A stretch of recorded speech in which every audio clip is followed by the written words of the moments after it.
maintenant que je suis là et ce n'est pas la peine d'enlever vos lunettes. Parce que même si Maman Maud a bien parlé, mais je sais qu'il y en a qui sont en train de regarder de manière un peu confuse, mais soyez détendus. Quelqu'un dit Amen. Avant de commencer, vous savez, je voudrais dire un peu ce que disait Pasteur Maud. Je rends grâce à Dieu pour le Père de la maison, le Père des églises Impact Centre Chrétien. Ce n'est pas moi, hein, c'est le pasteur Ivan, ce n'est vraiment pas moi. Et j'ai envie de dire, attendez, vraiment je le dis de tout mon cœur, moi je m'occupe de l'église à laquelle Dieu m'a appelé, plutôt sur le territoire sur lequel Dieu m'a appelé là-bas au Congo et dans quelques pays aux alentours. Mais déjà c'est une très lourde responsabilité, c'est vraiment difficile, ce n'est pas simple du tout.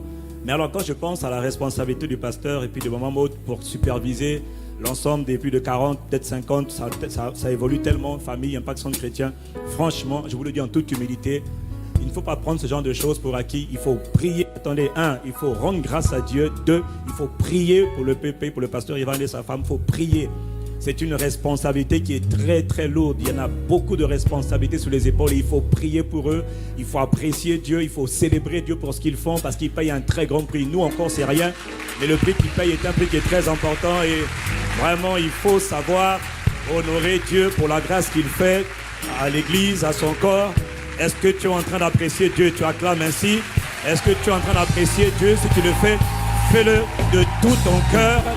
Quelqu'un acclame la présence et la grâce de Dieu sur la vie de son serviteur. Vraiment, nous sommes reconnaissants.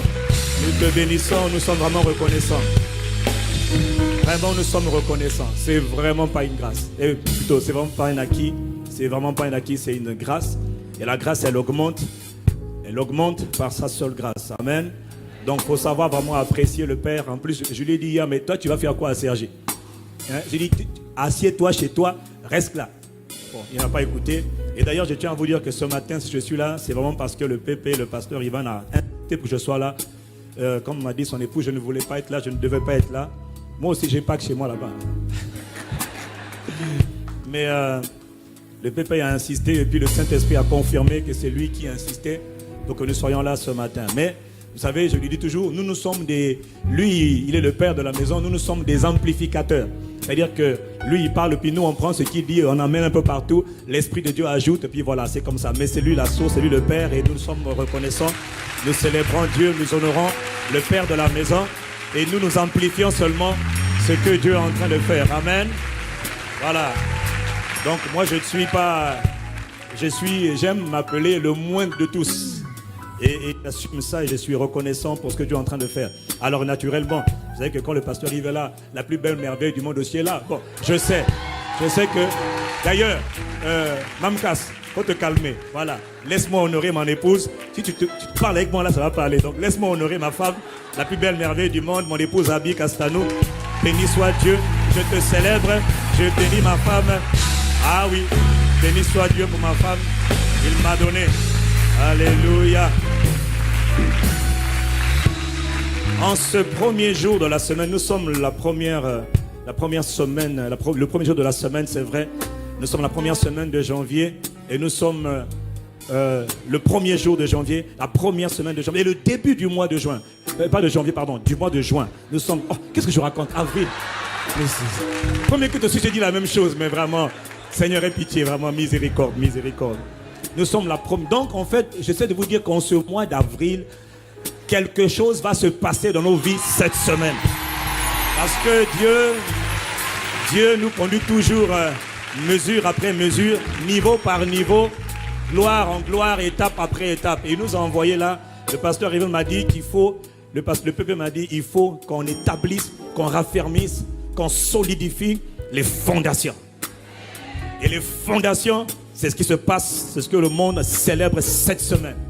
La mort, l'ensevelissement et la résurrection de Jésus de Nazareth, notre Seigneur. Et il y a beaucoup de choses que nous disons, c'est vrai, mais nous ne les comprenons pas tellement, ou plutôt nous les comprenons. Mais même aujourd'hui, nous connaissons seulement en partie. Quelqu'un dit Amen. Demain, nous comprendrons encore mieux. Donc, nous devons aller de gloire en gloire. Et cette semaine, il y a des choses que Dieu a décidé de faire. Le serviteur de Dieu a dit qu'il faut, le père de la maison a dit qu'il faut solidifier les fondations. Et c'est exactement ce que Dieu veut faire dans ta vie, dans ma vie cette semaine. Quelqu'un dit Amen. On ne vient pas dans la présence de Dieu non, comme ça. Non, il a dit entrer dans ses portes avec un cœur reconnaissant.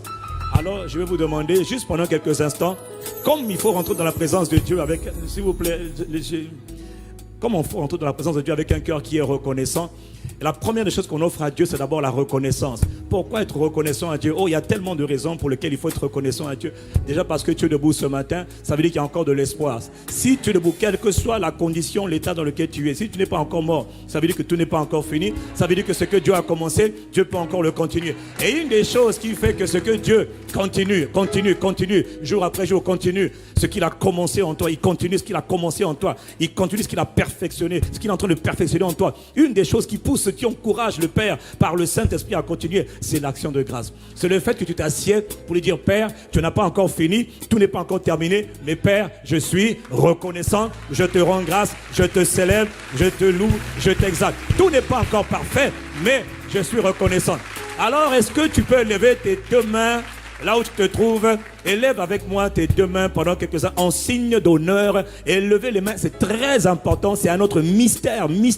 Et lever les mains est très important. Et quand tu lèves les mains, prends juste quelques instants pour rendre grâce à Dieu, pour offrir à Dieu des actions de grâce. Pourquoi? Parce qu'il est bon, son amour durera toujours, ses compassions ne sont jamais épuisées. La preuve, c'est que tu es encore debout. Elles te sont renouvelées. Et jour après jour, elles nous sont renouvelées. Élevons le voix comme un seul homme. Ne laisse pas quelqu'un dire à Dieu merci à ta place. Parce que tu es en train de respirer, parce que tu es en train de vivre, parce qu'il a commencé en toi une œuvre. Il n'a pas encore terminé. Et cette semaine, il y a quelque chose que Dieu veut établir. Il y a quelque chose que Dieu veut libérer. Quelque chose que Dieu veut manifester. N'attends pas la fin de la semaine pour dire merci. Commence aujourd'hui, commence maintenant pendant quelques instants pour dire Père, dans le nom de Jésus, ce matin, nous nous tenons dans ta présence. Ton peuple se rassemble en ce premier jour de la semaine, en ce début du mois d'avril. Nous nous assemblons en ton nom pour te dire merci. Nous te célébrons, nous te rendons grâce. Mon frère, quand il faut rendre grâce à Dieu, ne laisse personne le faire à ta place.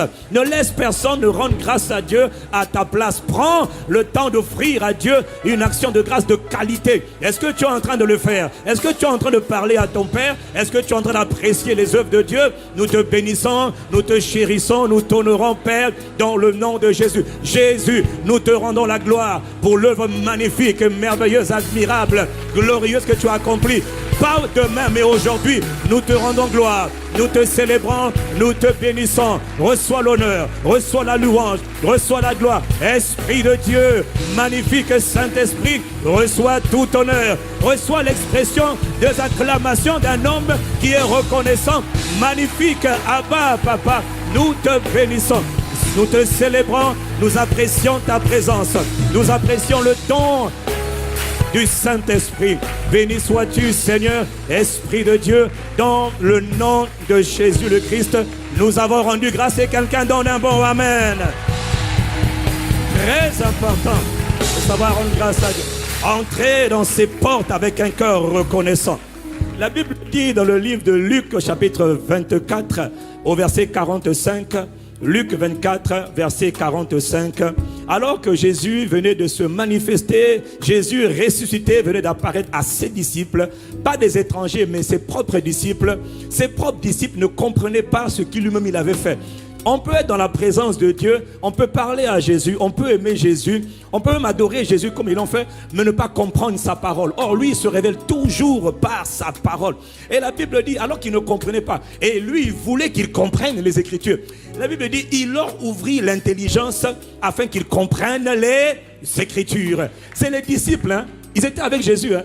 Mais il a fallu que Jésus ouvre leur intelligence, qu'ils comprennent les Écritures. Parce qu'il devait leur parler de la résurrection, il devait leur parler du mystère, du travail qu'il venait de faire, mais ils ne le comprenaient pas. Beaucoup peuvent aimer Jésus, apprécier Jésus, être sauvés, mais ne pas comprendre les mystères de l'Écriture. Voilà pourquoi pendant quelques instants, élève encore tes mains et demande-lui, dis Seigneur Jésus, ouvre mon esprit, illumine mon intelligence, illumine les yeux de mon cœur, que je comprenne les Écritures. Parce qu'une seule parole de Dieu peut changer un destin. Une seule parole de Dieu peut changer toute une vie. Illumine les yeux de nos cœurs. Parle-nous ce matin. Parle-nous cette semaine. Nous nous disposons pour recevoir ta parole. Parce que ta parole contient ta vie. Ta parole contient ta puissance. Ta parole transporte ta présence. Ta parole est tout. Père, nourris-nous par ta parole. Donne-nous le pain quotidien aujourd'hui. Donne-nous le pain quotidien cette semaine qui commence aujourd'hui. Père, dans le nom de Jésus, révèle-nous ta parole. Ouvre notre intelligence. Ne nous laisse pas sortir comme nous sommes rentrés. Fais-nous du bien. Nourris-nous, Père. Dans le nom de Jésus le Christ, nous te rendons grâce, nous te célébrons, nous te sommes infiniment reconnaissants. S'il y a quelqu'un qui est reconnaissant, donne un bon amen pour Jésus, le Messie. Quelqu'un dit amen. Quelqu'un dit amen encore. Seigneur, ce matin, nous te prions vraiment sincèrement. Tu sais que nous ne savons pas parler, nous sommes incapables de parler de ta part par nos propres efforts. Non, notre propre intelligence ne peut pas suffire à parler de la part de Dieu. Il est écrit que c'est poussé par l'Esprit de Dieu que les hommes ont parlé de la part de Dieu. Saint-Esprit de Dieu, Esprit de Christ, Esprit de gloire, Esprit de sagesse, Saint-Esprit, ouvre notre entendement, inspire les paroles de nos cœurs et les pensées de nos cœurs et les paroles de nos bouches, inspire-nous. Ne nous laisse pas dire des choses par nous-mêmes. Non, Seigneur, prends le contrôle, saisis-nous, remplis-nous, ouvre notre entendement. Je plaide le sang de Jésus sur l'entendement de chaque personne qui est là, chaque personne qui suit ce culte, chaque personne en quelque lieu qu'il soit. Je plaide le sang de Jésus sur l'intelligence, la compréhension de chaque âme. Merci, merci infiniment, Père. Nous nous soumettons à toi, reconnaissons notre incapacité, notre petitesse et prions seulement que tu nous fasses encore grâce et tu bénis ton peuple par ta parole. Père, nous sommes reconnaissants. Dans le nom de Jésus le Christ, nous t'avons prié et quelqu'un donne un bon amen. Seigneur, merci. Quelqu'un dit amen et vous asseoir dans sa présence. Bienvenue, donc encore une fois, nous sommes contents, honorés, privilégiés d'être là ce matin par sa grâce. Pasteur Mira ce matin disait, mais ça fait longtemps qu'on ne t'a pas vu. Je dis, mais oui, mais moi on va me voir pourquoi? On voit déjà le pépé. Le nombre d'endroits, vous n'avez pas idée, je vais. Bonjour Pasteur Ivan, je dis bonjour, bonjour Pasteur Ivan, bonjour Pasteur Ivan, bonjour, je dis. J'étais à Abidjan, j'ai commis l'erreur d'aller à Abidjan. Là-bas c'est son fief. Hein. Partout à l'aéroport. Bonjour Pasteur Ivan. Ah, Pasteur Ivan, vous êtes déjà rentré d'Haïti? Oh, mais je vous ai vu à la télé hier, vous êtes déjà... J'ai appelé le PP, j'ai dit mon type, vraiment, il faut me sauver quoi. Donc j'ai promis de ne plus passer par Abidjan. Comme ça, je serai un homme sauvé et tranquille. Gloire à Dieu. Gloire à Dieu. Amen. Pendant cette journée et pendant les jours qui vont suivre, par la grâce de Dieu, sur instruction du Seigneur par son serviteur, nous serons donc là pour parler d'un des mystères les plus inconnus, un des mystères les plus cachés, un des mystères les plus puissants, les plus profonds. Vous savez, un mystère, c'est quoi un mystère? C'est quelque chose qui est secret. Un mystère, c'est quand je vois, je ne comprends pas. Jésus a dit dans le livre de Luc chapitre 8, verset 10, le Seigneur Jésus nous dit, il parle à ses disciples, il dit, il vous a été donné de comprendre, de connaître les mystères du royaume. Il vous a été donné, Luc 8, verset 10, il vous a été donné de connaître les mystères du royaume de Dieu. Mais aux autres, cela est dit en parabole. À vous, il vous a été donné de comprendre, mais aux autres, cela est dit en parabole, afin qu'en écoutant, en voyant, ils ne voient pas, et en écoutant, ils ne comprennent pas. Ce n'est pas tout de voir, il faut voir et comprendre ce qu'on voit. Ce n'est pas tout d'entendre, il faut entendre et comprendre ce qu'on a entendu. Quelqu'un dit Amen. Pourquoi? Mais là, on parle d'un mystère. Un mystère ne peut se comprendre que par révélation. Tout le monde entend, mais personne, tout le monde ne comprend pas. Tout le monde voit, mais en réalité, il ne voit pas. Pourquoi? C'est un mystère. Un mystère ne peut se comprendre que par révélation. Dieu est un mystère. Quelqu'un dit Amen. On ne peut pas comprendre Dieu, la divinité, de manière naturelle. Oh, c'est quoi cette histoire? Dieu le Père, le Fils, le Saint-Esprit, on ne comprend pas. Tu ne peux pas comprendre parce que tu ne peux le comprendre que par révélation. C'est lui qui doit t'accorder la grâce de comprendre. Et qui révèle les mystères? Le Saint-Esprit.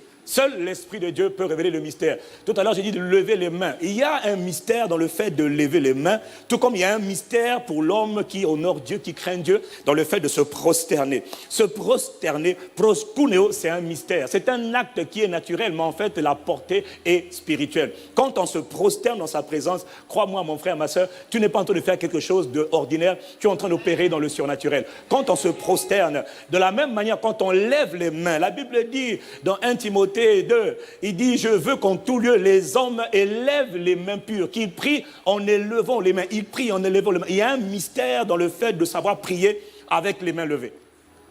Quand on prie, il y a des temps quand tu pries, tes mains doivent être... Quand tu es en train de rendre grâce à Dieu, ne reste pas comme ça, nous te rendons grâce. Non, lève toujours tes deux mains. Pourquoi? Parce que quand tu rends grâce à Dieu, Dieu déverse ses grâces. Dieu déverse les grâces. Les mains ont été données pour capter, pour recevoir. Si je parle à quelqu'un, dis Amen. Petite chose, c'est un mystère, c'est un mystère. Tout comme l'action de grâce, c'est aussi encore un autre mystère. Beaucoup de choses sont juste des mystères, c'est-à-dire des secrets. Tu vois, tu ne vois pas réellement. Tu entends, mais tu ne comprends pas, sauf si le Saint-Esprit te révèle. Quelqu'un dit Amen. Pourquoi Moïse combattait Amalek? Moïse, Exode 17, Moïse combattait Amalek. La Bible dit que quand Moïse levait les mains, ceux qui étaient sur le terrain remportaient la victoire. Josué, toute l'armée, est en train de remporter la victoire. Quand Moïse baissait les mains, il priait, il intercédait. Quand Moïse baissait les mains, la défaite était dans le camp d'Israël. Quand Moïse lève les mains, la victoire est dans le camp d'Israël. Pourquoi? Qu'est-ce que les mains ont à voir? C'est un mystère. Tes mains sont importantes. Tes mains sont très importantes. Et il y a encore un autre mystère. Quand Dieu parle, le jour où tu te maries, on te dit, voulez-vous prendre un tel pour époux, pour épouse? Tu dis, oui. Quand on te dit, voulez-vous? Si tu ne réponds pas oui, il y a un problème. Ça peut être interprété comme étant un non. Quand Dieu parle, il faut toujours répondre. Quand Dieu parle, il faut toujours répondre. Et quand on répond, là, c'est le amen qu'on dit. Le amen, ce n'est pas un slogan. Le amen, c'est la réponse. Elle dit, Dieu parle. Tu dis, ah, ça, c'est pour moi. Le amen avait dit, ça, c'est pour moi. Ça, c'est pour moi. Ça, je crois. Je reçois. Ça veut tout dire. Mais on dit, en général, amen, c'est un raccourci. Mais c'est ce que Dieu approuve. Donc, quand Dieu parle, il faut répondre. Cette semaine, Dieu va te parler. Et quand Dieu va te parler, mon frère, tu vas répondre. Ma soeur, tu dois répondre. Pourquoi? Parce que la qualité de ta réponse détermine ce que Dieu va faire ensuite. Ah, est-ce que j'ai parlé à quelqu'un? L'ange Gabriel est venu voir Marie. Il a dit salut à toi, à qui une grâce a été accordée. Il a commencé à révéler à Marie ce que Dieu le Père voulait faire au travers de sa vie. Marie a dit, contrairement à Zacharie, Marie a simplement dit, hey, qu'il me soit fait selon ses paroles. Marie avait reçu la bonne attitude. Et puis Élisabeth lui a dit, oh, heureux celle qui a cru. Les paroles qu'elle a crues là vont s'accomplir. Mon ami, cette semaine, par la grâce de Dieu, tout ce que tu vas entendre, tout ce que tu vas entendre, si seulement ton cœur croit, tu vas recevoir même sans qu'on te parle, sans qu'on te touche, tu vas recevoir. Si j'ai parlé à quelqu'un, dis Amen. Le mystère de la parole, Dieu se trouve dans sa parole. La parole, quand elle est lancée, elle court avec rapidité.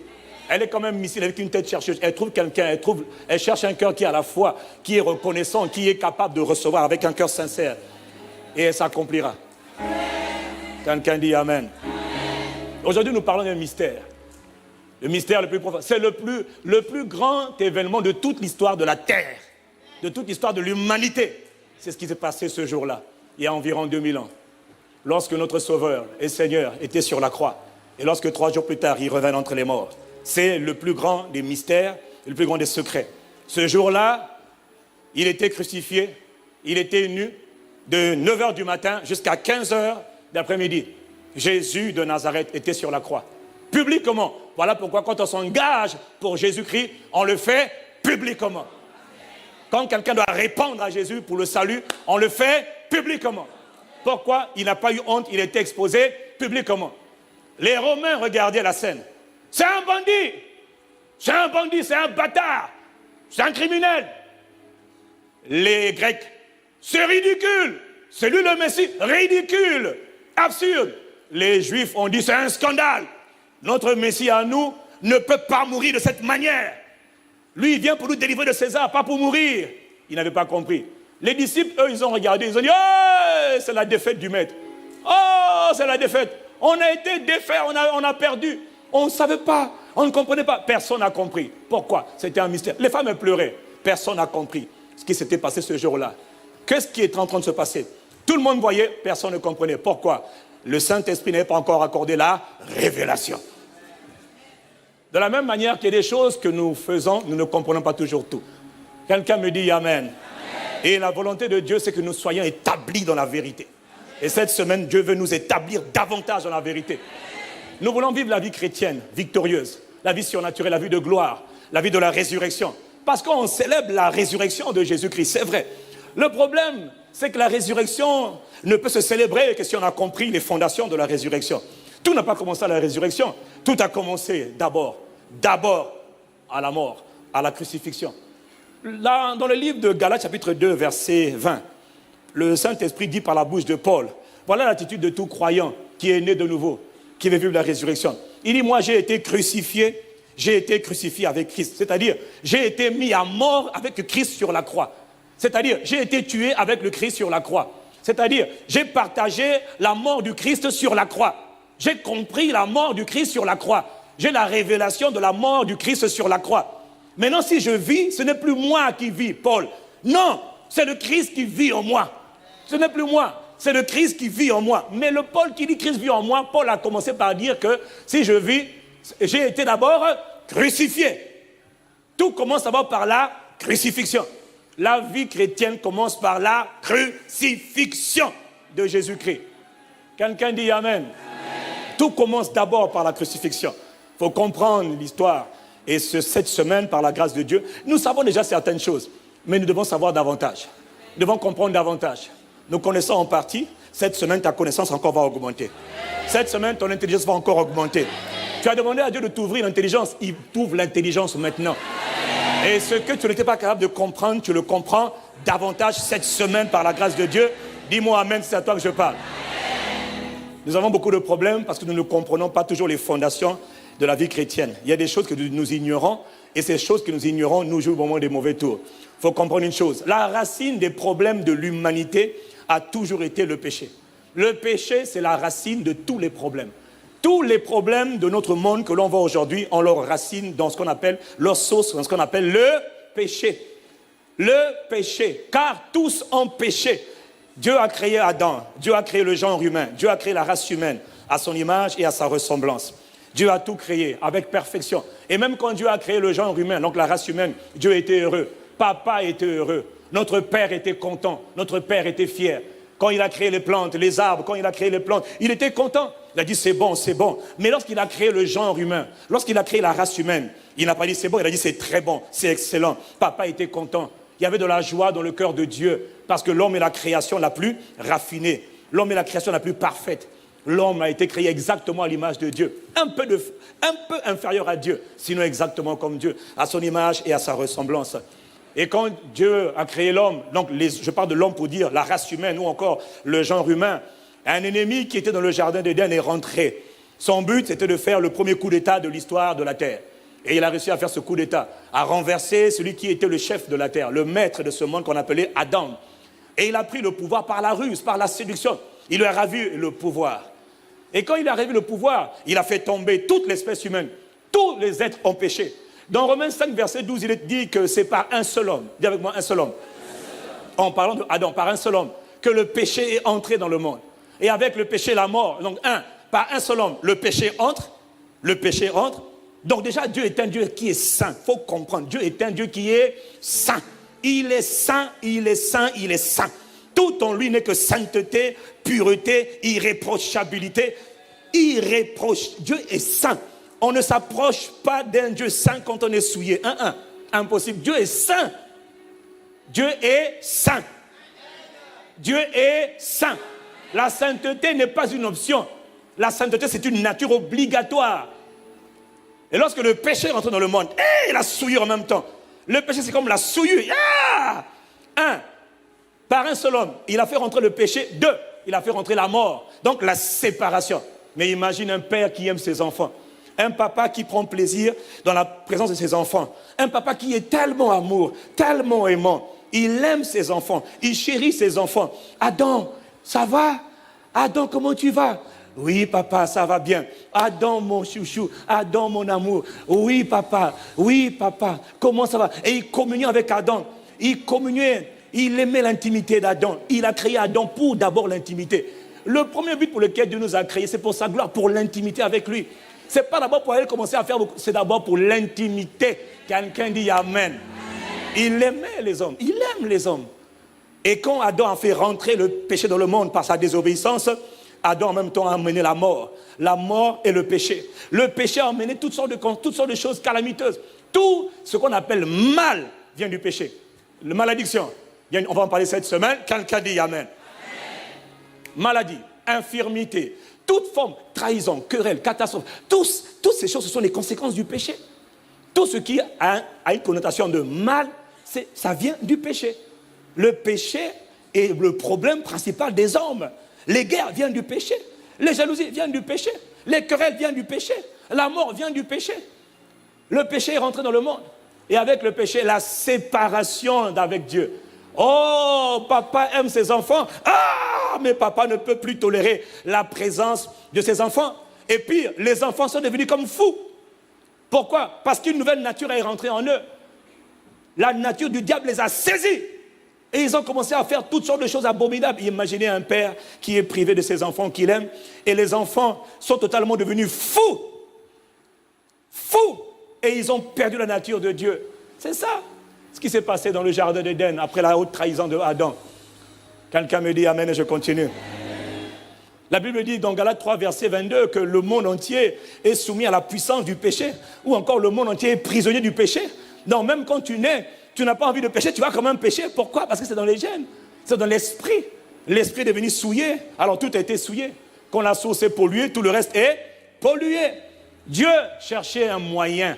Dieu cherchait un moyen pour réconcilier les hommes avec lui-même. Ramener les hommes à lui-même. Parce que le Dieu saint est saint. Si l'homme approche Dieu, l'homme va mourir. Voilà pourquoi, regarde l'histoire d'Israël. Le grand pasteur, le grand bishop, le grand apôtre, on appelait le souverain sacrificateur. Lui, une seule fois par an, avait le droit d'approcher la présence de Dieu derrière le rideau. Et encore, quand il approchait, il n'était pas convaincu. Hein. Là où on dit approcher avec assurance, il n'avait pas l'assurance. Il ne sait pas ce qui va se passer. Il rentre dans la présence de Dieu, offrir des sacrifices, parce qu'il sait que Dieu est saint. Et il sait que s'il a un moindre péché, il peut mourir à l'instant. Et puis après, on va le tirer avec la corde. Bon, on l'aimait bien. Le gars, il vient d'où? Il était allé honorer Dieu. Mais qu'est-ce qui s'est passé? Il est mort. Pourquoi? Dieu n'a pas supporté le péché. Est-ce que quelqu'un comprend ce que Dieu dit ce matin? Quelqu'un dit Amen. Notre problème, c'est le péché et la séparation avec Dieu. Un père séparé de ses enfants, les enfants séparés de leur père. Car Dieu a tellement aimé les hommes. Il aime tellement les hommes. Cette semaine, tu vas voir encore à quel point, si ce n'est pas le cas, à quel point Dieu t'aime. À quel point tu es chouchou de Dieu, à quel point tu es aimé de Dieu. À quel point tu es chéri de Dieu. Dieu nous aime. Et Dieu voit que le péché est rentré, que le malheur est rentré. Satan a pris en otage un monde qu'on appelle le royaume des ténèbres, a pris en otage les êtres humains. Et ils font subir aux êtres humains toutes sortes de tourments, de calamités, de malheurs, de catastrophes, de difficultés. Et les hommes ne comprennent pas. D'autant plus qu'eux, ils sont invisibles. Nous, on est visibles, on voit, mais eux, on ne les voit pas, mais ils sont réels. Et ils détruisent, ils tourmentent les vies. Papa voit ça. Papa dit, mais c'est pas possible. Je ne les ai pas créés pour ça. C'est pas pour ça que je les ai créés. Non, non. Et en plus, je ne peux même plus m'approcher d'eux. Ils ne peuvent plus s'approcher de moi. Non. Papa nous aimait tellement que Dieu cherchait un moyen pour se réconcilier avec les hommes et redonner aux hommes ce que les hommes avaient perdu. Les êtres humains avaient tout perdu. On va le voir cette semaine, tout.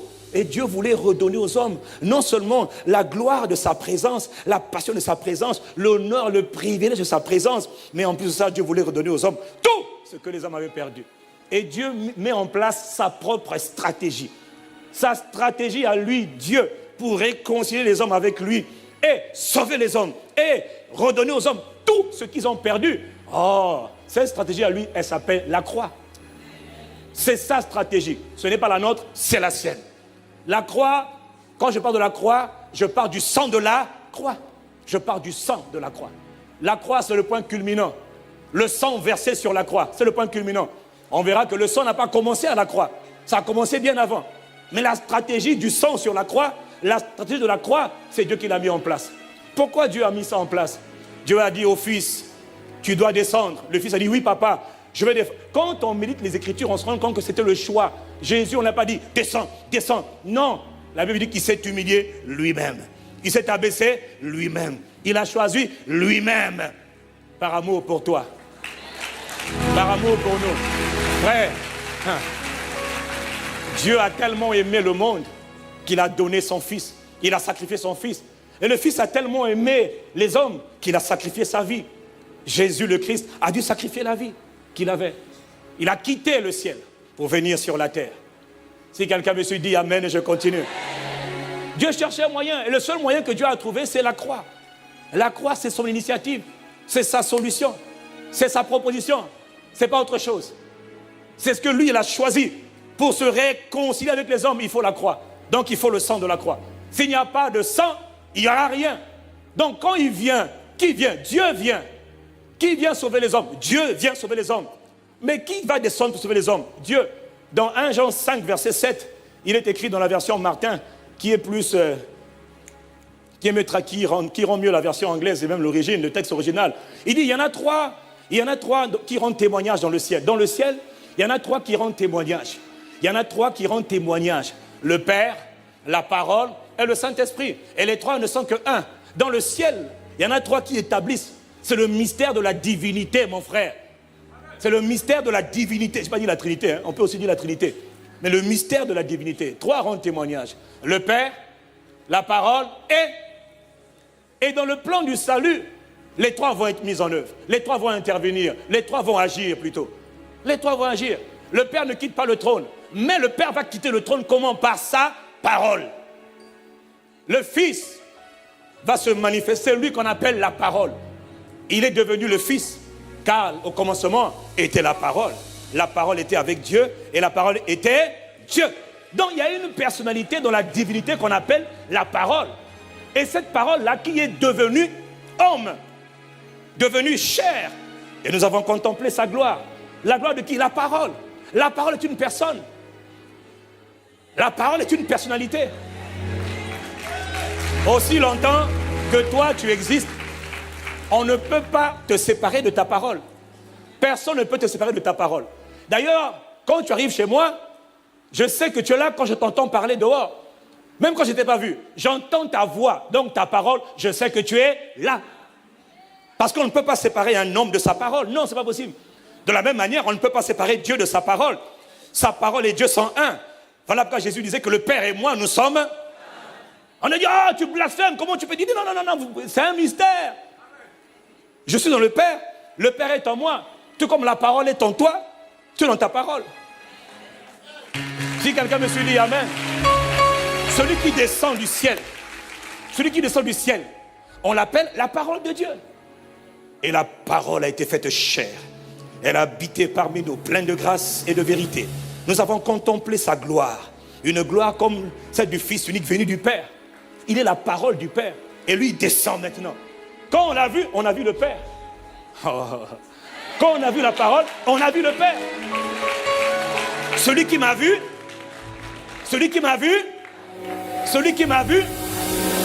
donc la parole, faites attention. La parole, il est Dieu. Et quand Jean le voit, ils attendaient tous l'arrivée du Messie. Jean savait qu'il était le précurseur. Il ne savait pas à quoi ressemblait le Messie. Et un jour, il voit venir Jésus. Il dit, oh, voici l'agneau de Dieu qui enlève le péché du monde. Jean avait compris la racine du mal. C'était le péché. La racine de tous les problèmes, c'était le péché. Et Jean voit, il dit, ah, mais voici, j'ai rendu témoignage, c'est lui, l'agneau de Dieu. L'agneau qui vient d'où? Pas de Paris, hein? Pas de France, pas des Antilles, pas de l'Afrique. Il vient directement du ciel. Oh, quelqu'un me dit amen. Il vient du ciel. Il est l'agneau de Dieu. Et il est Dieu. Et il est la parole de Dieu. Dieu s'est incarné dans un homme. On l'appelait Emmanuel. On l'appelait Jésus de Nazareth. Il est venu pour être la réponse de Dieu à tous les problèmes. Tous les problèmes. Papa voit les humains souffrir. Papa n'est pas content. Papa n'est pas content. Il dit, mon fils, tu es l'agneau. Tu es leur sauveur. Tu es leur rédempteur. Tu vas pour les libérer. Et quand Jésus vient, il dit, je suis l'agneau de Dieu. C'est ma mission. Donc quand il vient libérer les hommes, il ne vient pas avec une épée comme certains leaders sont venus sous les chevaux pour dire je viens sauver les hommes. Allez, tchou, tchou, tchou, tchou. Non. Non, lui il ne fait pas ça.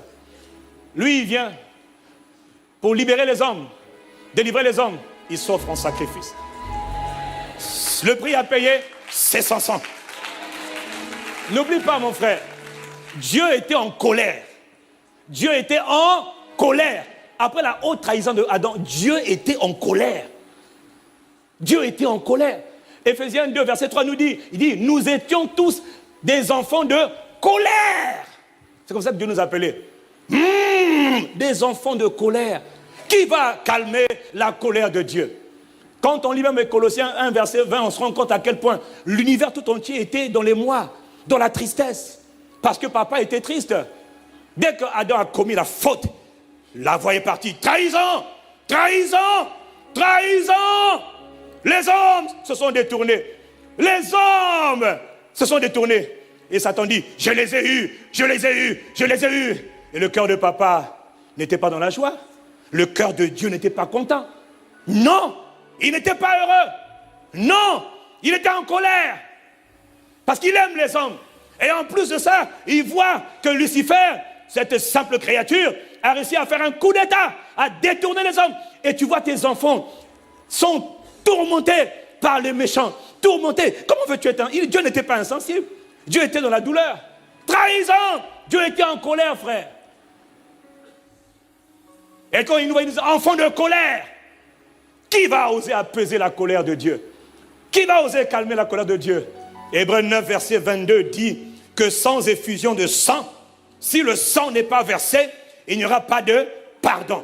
S'il faut que les hommes soient pardonnés, parce que tout doit commencer par le pardon. Quelqu'un me dit un beau amen. La première chose, c'est d'abord le pardon. S'il n'y a pas de pardon, il n'y a pas de réconciliation. Non, on ne se réconcilie pas tant qu'on ne sait pas d'abord pardonner. Non, si tu m'as blessé, il faut d'abord qu'on se pardonne l'un et l'autre. Si je parle à quelqu'un, dis amen. Mais c'est quand on s'est pardonné que maintenant on peut se réconcilier. On peut retrouver maintenant la vie d'avant, la joie d'avant. Mais ça commence d'abord par le pardon. Le pardon, qui va faire? Que va-t-on faire pour apaiser la colère de Dieu? Pour que les hommes soient pardonnés? Qui va oser? Gabriel? Jamais. Michael? Jamais. Qui? Personne. Sauf Dieu. Le Fils qui doit être sacrifié, car sans effusion de sang, il n'y a pas de pardon. Si quelqu'un me suit, dis-moi un bon amen. C'est cela. Et le Fils est descendu. Et dans son ordre de mission, il y a le fait qu'il doit montrer pendant quelques années comment on vit la vie, comment on vit réellement selon la volonté du Père. Pendant 3 ans et demi, il va nous montrer ce que c'est que la vie de quelqu'un qui domine sur la terre quand le Saint-Esprit vient habiter. Il nous a montré comment vivre sur la terre. Toi, si tu veux vivre, tu dois regarder comment Jésus a vécu. C'est ça ton modèle. Mais avant ça, tu dois d'abord comprendre qu'est-ce que Jésus a fait pour toi. Si je parle à quelqu'un, dis amen. La première étape, c'est d'abord celle-là. Tu veux vivre Christ pleinement, il faut d'abord comprendre quel est le mystère de la crucifixion de Jésus-Christ. Si je parle à quelqu'un, dis amen. Donc Dieu doit descendre. Et quand il va descendre, il va faire le travail pour lequel il a été envoyé par le Père. Souviens-toi, il est venu pour un travail. L'agneau de Dieu a quitté le ciel. Il est venu sur la terre. Il doit faire un travail sur la terre que personne ne peut faire à sa place. Et son travail consiste principalement à verser le sang. Et quand il aura versé le sang, c'est pas terminé, c'est la première étape de son travail. D'abord, le sang. Et le sang doit être versé à 7 reprises, conformément aux Écritures. Dis amen et je continue. Quand il doit verser le sang, c'est pas tout. Il doit descendre dans le Hadès, dans le séjour des morts. Parce que là-bas, il y a les David, là-bas, il y a les Abraham, là-bas, il y a les Esther, là-bas, il y a les Joseph, là-bas, il y a tous les justes qui aimaient Dieu, qui ont marché avec Dieu. Mais papa les veut dans sa présence, mais ils n'ont pas le droit d'aller chez papa. Non. Quand ils meurent, tout de suite, ils vont dans le royaume des morts. Ils ne sont pas tourmentés, mais ils ne sont pas non plus dans la présence de papa. Et la troisième étape, il ne doit pas rester sous la terre. Non, il doit revenir d'entre les morts. Et quand il revient d'entre les morts, attends, c'est pas fini. Il doit revenir d'entre les morts. Et quand il revient d'entre les morts, ça, en parenthèse, c'est du jamais vu. Hein? Et quelqu'un dit amen. Hein? Mais quand il revient d'entre les morts, c'est pas tout. Il doit boucler la boucle, repartir d'où il est venu. 40 jours plus tard, il repart d'où il est venu. Le jour de l'ascension. 10 jours plus tard, c'est pas fini. Celui qui a été ressuscité, c'est pas fini encore. Non, parce que c'est pas fini. Tout ça, c'était un plan dit, un plan majestueusement orchestré. Et quand il revient, quand il sort de la tombe, il doit monter. Et quand il monte, c'est pas fini. Il doit maintenant envoyer l'autre qu'on appelle l'autre. L'autre là. L'autre là. Hey. L'autre là. On l'appelle le Saint-Esprit. L'autre là. Gloire à Jésus. Gloire à Jésus. Le Saint-Esprit. Pauvre Satan, pauvre démon, s'ils savaient, ils n'auraient jamais crucifié le type. Ils n'auraient jamais crucifié. Déjà, quand le Saint-Esprit est venu, il a commencé à les mettre des gifles. Pa, pa, pa. On va le voir dans quelques jours. Quelqu'un dit Amen. Quand le Saint-Esprit est venu, il a rétabli l'ordre divin sur la terre. Jésus attendait seulement le Saint-Esprit. Quand le Saint-Esprit l'a rempli par Rababoko Shakata, mon ami. Bon, maintenant, imagine. Maintenant, on te dit que ce Saint-Esprit-là ne sera pas seulement en Jésus, mais Jésus va mourir, va monter, et 10 jours après, il va libérer le même Saint-Esprit. Ah! Donc, imagine. Pour le monde des ténèbres, hier c'était un tourment qu'on appelait Jésus de Nazareth. Maintenant là c'est plusieurs millions de tourments qu'on appelle Christ en nous. Ah, mon frère. Ah, la Bible dit, s'ils avaient su, ils n'auraient jamais crucifié le Seigneur de gloire. Mais il devait venir. Mais comment il va rentrer dans le monde alors que Satan sait qu'il a pris le contrôle de toute la terre à Adam? Satan, il tient les clés. Personne ne va venir prendre mon autorité ici, là. Ce sont tous mes otages, mes prisonniers, mes captifs. Je les tiens. Ah! Personne ne peut s'opposer à eux. Il les tient. Alors, et comme son système de renseignement travaille bien, dans tous les pays, il y a une agence nationale de renseignement. Bon, ici en France, c'est la DCRI, je crois, ou la DGSE. Non, DGSE, c'est l'extérieur. DCRI, Direction Générale ou Direction Centrale du Renseignement Intérieur. Si tu ne connais pas, je te le dis. Quelqu'un dit Amen. Eux, ils doivent généralement prévenir la sécurité intérieure. Pour s'assurer qu'il n'y ait pas d'attentat, pas de fauteurs de troubles, pas quelqu'un qui rentre dans le pays pour faire la pagaille. Donc l'Agence nationale des renseignements sataniques doit surveiller que personne ne vienne... que personne ne vienne arracher leur pouvoir. Les principautés, les dominations tiennent à leur pouvoir. On tient les hommes. Personne ne doit les enlever. Donc surveillez ce qui se passe sur la terre, là. Surveillez. Alors, comment Dieu va rentrer dans le monde? Comment Dieu va rentrer dans le monde avec ce genre de système de surveillance-là?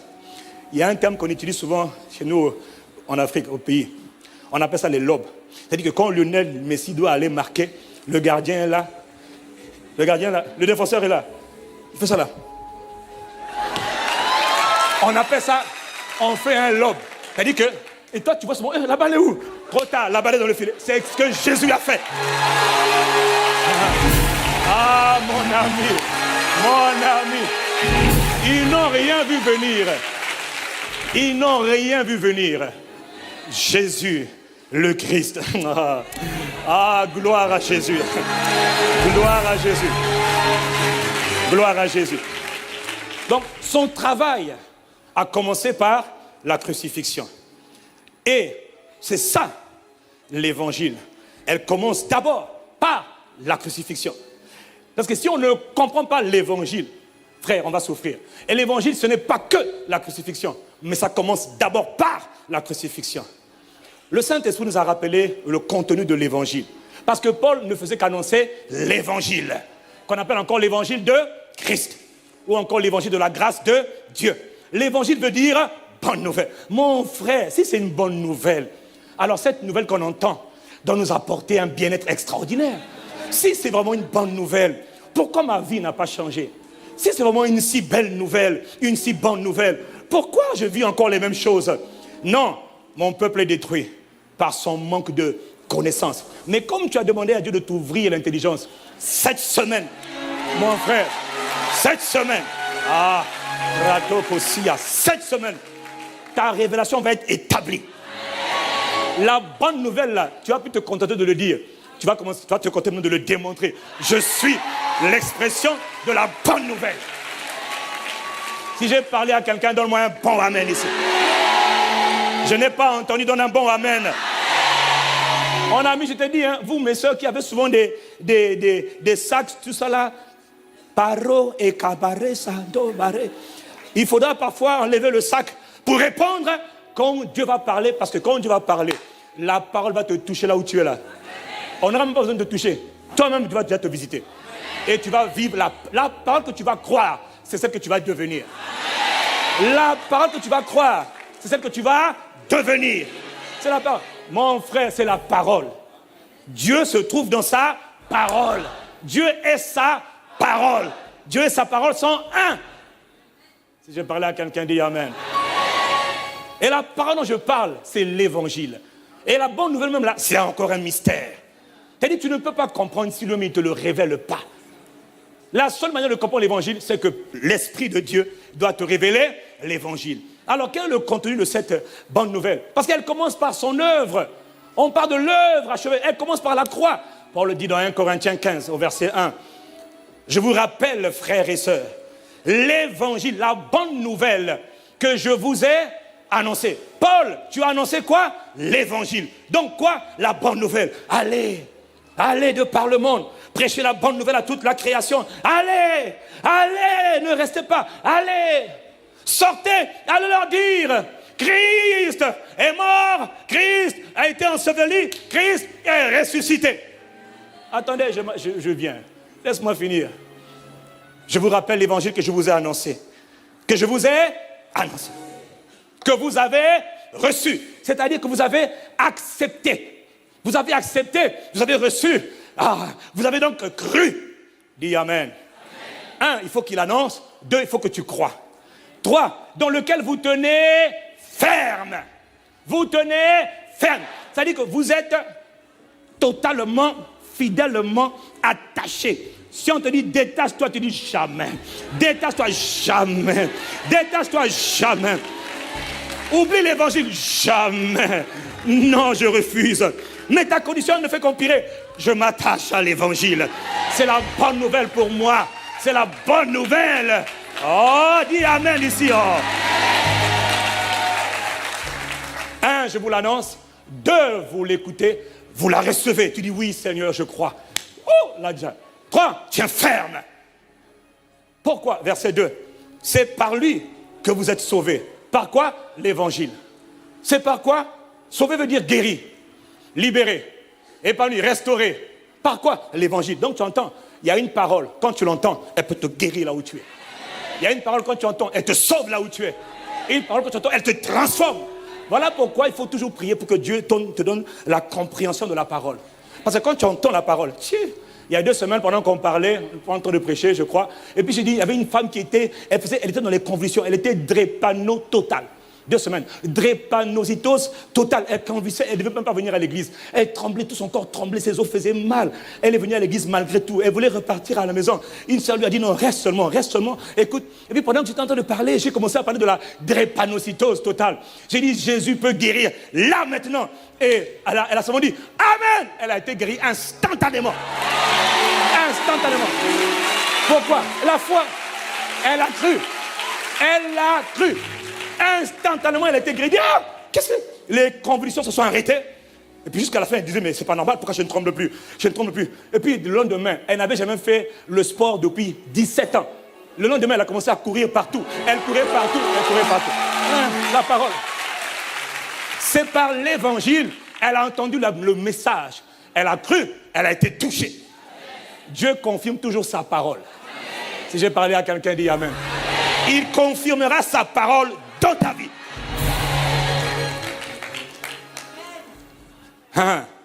Cette semaine, c'est la semaine de la rencontre avec Dieu, à travers sa parole. Cette semaine, il va nous aider, comme a dit le pasteur Yvan, à établir, à bien structurer, bien approfondir les fondations de notre marche avec Christ. Donc, là où Satan ne voulait pas que tu connaisses trop tard, tu vas comprendre et tu vas être transformé. Il dit, c'est par l'évangile que vous êtes sauvés. Si, il y a une condition. Si, dis avec moi, si vous le retenez dans les clauses, dans les termes où je vous l'ai annoncé. Tu as vu, hein? L'évangile te sauve si tu le retiens. Or, c'est exactement le travail du malin. Faire en sorte que l'évangile soit mélangé. Alors, il va mélanger un peu de mélange, un peu de mélange. Et du coup, ce n'est plus l'évangile. Est-ce que quelqu'un comprend ce que Dieu dit ce matin? Est-ce que quelqu'un comprend ce que Dieu dit ce matin? Ta responsabilité, c'est de garder l'évangile intact. Ah bon? Il dit autrement, si vous ne retenez pas dans ces termes-là, alors, il dit, votre foi aura été inutile. L'autre version dit, vous aurez cru en vain. Ou encore, votre foi ne servira à rien. Tu te rends compte? J'ai foi en Dieu. Alléluia, j'ai foi en Jésus. Ta foi doit s'asseoir sur l'évangile. Si elle n'est pas bâtie sur l'évangile, ta foi ne sert à rien. Tu auras beau crier, alléluia, au nom de Jésus, Jésus. Ça ne changera rien. Ça ne va rien changer du tout. Personne ne va trembler. Même les mouches vont peut-être voler, mais elles ne vont pas faire. Ça ne sera rien. Tout doit être établi sur l'évangile. Oh, dis avec moi l'évangile. Oui, c'est la bonne nouvelle. C'est la solution que Dieu donne aux hommes. Sinon, votre foi ne servira à rien. Alors maintenant, il nous donne le contenu de cet évangile. Dis avec moi le contenu. Il dit, je vous ai transmis avant tout le message. Oh, j'aime. Le message que moi-même j'avais aussi reçu. Donc, par révélation, il dit Amen. Je vous ai transmis le message que moi-même j'avais reçu. Le message. Dis avec moi le message. Mais quel message? Le message de l'évangile. Le message. Que contient ce pli qu'on appelle bonne nouvelle? C'est le message. 3 caractéristiques principales, 3 dimensions. 1.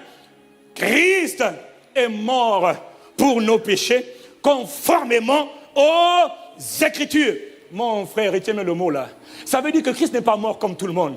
Non. Sa mort n'est pas la mort de tout le monde. Ce n'est pas la mort de celui de gauche, celui de droite. Les deux ont été crucifiés, mais lui, ce n'est pas la même chose. Lui, il a été crucifié conformément aux Écritures. Ça veut dire que le Père l'avait déjà défini, déterminé avant que cela ne passe. Ça veut dire que sa mort faisait partie d'un plan divinement orchestré pour sauver les hommes, pour délivrer les hommes, pour bénir toute l'humanité tout entière. Christ est mort pour nos péchés. Christ est mort pour nos péchés. Christ a été enseveli.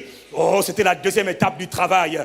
Travail ô combien difficile, combien périlleux, combien glorieux. Ensuite, Christ est ressuscité le 3e jour. Là encore, il te dit, conformément aux Écritures. Ça veut dire, c'était ça que papa avait prévu. Il ne pouvait pas en être autrement. Quelles que soient les circonstances, ce que papa a dit devait s'établir. Il devait revenir à notre mort. Mais avant cela, il fallait d'abord qu'il commence par son travail de la croix, de la mort, du sang qu'il doit verser. Il y a un mystère, il y a une puissance insondable dans le sang que Jésus le Christ doit verser. Rappelle-toi dans Luc chapitre 5, verset 17, la Bible nous raconte que pendant que Jésus est en train d'enseigner, la puissance du Seigneur se manifeste par des guérisons. Et pendant que Jésus est en train de parler, il y a des amis qui tiennent un malade dans un lit. Ils portent leur ami dans un lit et ils veulent que Jésus le voie. Mais il n'y a pas de place. Mais ils veulent que Jésus le voie. Mais ils ont la foi. Ils disent qu'il faut que Jésus le voie. Parce que Jésus, là, il est la volonté du Père en mouvement. Il est la volonté du Père en action. Quand on le voit, la Bible dit qu'il est l'image de Dieu. Il est l'empreinte de sa personne. Quand on le voit, on a vu le Père. Et ces gars-là, ils croyaient que le papa n'aimait pas la maladie. Papa aime trop les hommes. Papa n'aime pas la maladie. Alors ils voient, il n'y a pas de monde. Alors ils passent par le toit. Ils se battent. Ils passent par le toit dans le but de faire passer le gars. Et brusquement, ils atterrissent. Ils passent, ils font une ouverture et ils déposent le lit. Oh, Jésus dit, waouh, quelle foi! Parce que tu sais que la foi se manifeste dans ton attitude. Il dit, waouh, quelle foi! Et puis alors, Jésus leur dit, pour choquer un peu tout le monde, pour leur montrer ce qu'en réalité il est venu faire. Il dit, jeune homme, tes péchés te sont pardonnés. Tout le monde se fâche. Oh, ça c'est quoi cette manière de parler là? Tu n'as même pas fait de prière? Il dit non, eh bien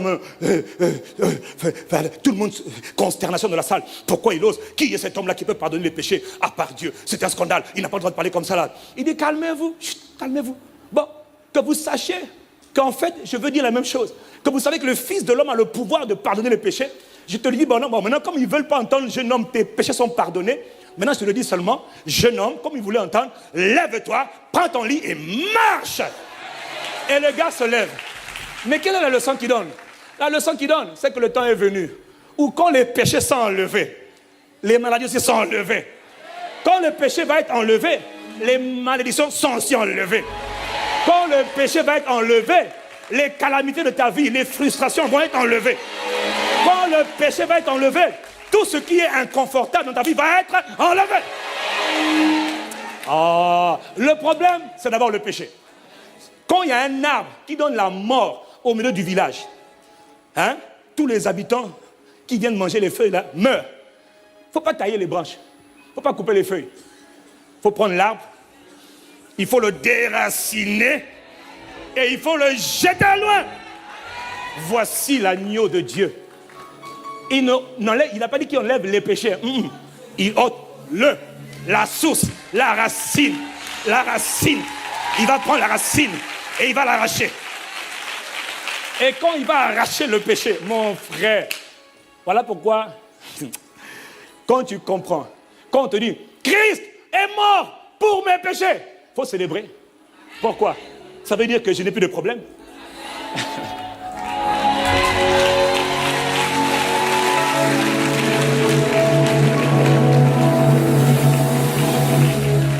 Celui qui me suit me dit Amen. Paul a dit dans Galates chapitre 6, verset 14. Loin de moi la pensée de me glorifier de autre chose. Écoute ce que Paul dit. Ce gars-là a été instruit. Il en a vu des choses. Mais il dit, loin de moi la pensée de me glorifier de autre chose. Loin de moi la pensée de me vanter. Paul, quand te vantes-tu? Je me vante de la croix. De quelle croix? La croix de mon Seigneur. De l'œuvre de la croix. Le sang qu'il a versé. Ma fierté réside dans le sang qu'il a versé.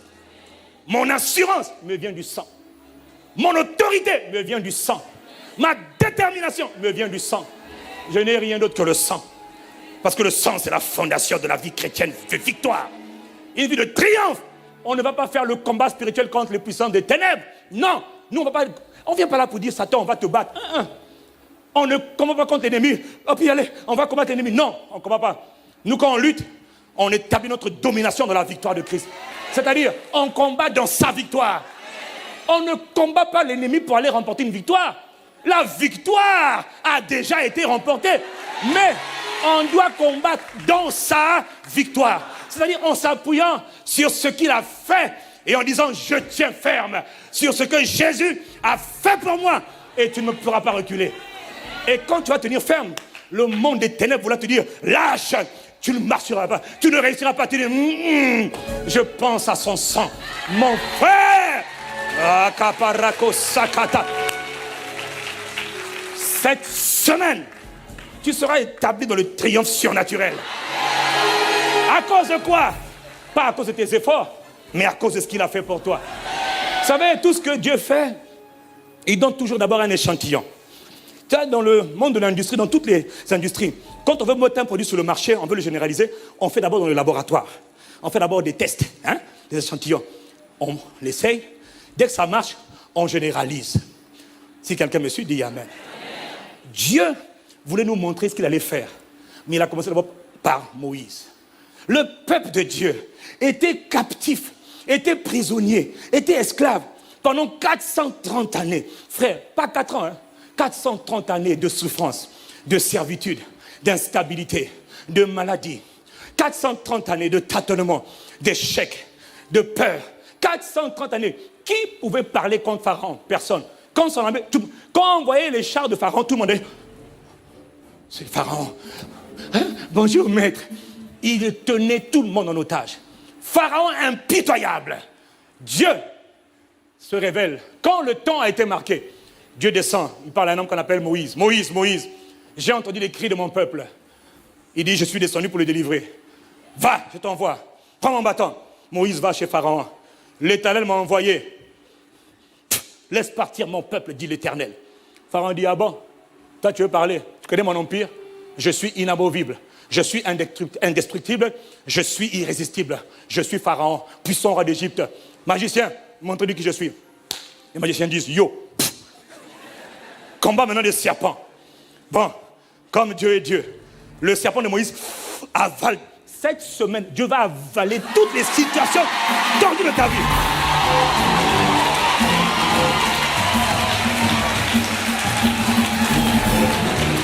Cette semaine,